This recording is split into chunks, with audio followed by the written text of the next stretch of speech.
সরষে দিয়ে ঢেঁড়স ভাজি।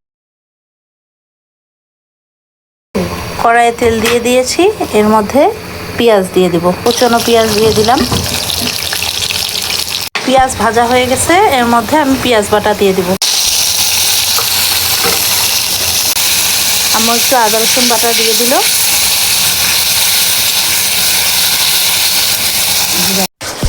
আম্মু ভেন্ডি কেটে নিয়েছে। ঢেঁড়স কড়াইয়ে দিয়ে হলুদ ও লবণ, সামান্য পানি দেওয়া হলো। কাঁচামরিচ অ্যাড করে দিলাম। কাঁচামরিচ দিয়ে সর্ষে বাটা হচ্ছে, আর সাথে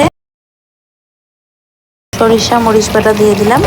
হলুদ, মরিচ আর লবণ দিয়ে বেগুনগুলোকে মাখিয়ে রাখা হয়েছে। বেগুনগুলোকে ভেজে নেওয়া হচ্ছে। আমাদের রান্না ভালো লেগে থাকলে অবশ্যই আমাদের চ্যানেলটিকে সাবস্ক্রাইব করে আমাদের পাশে থাকবেন আশা করি।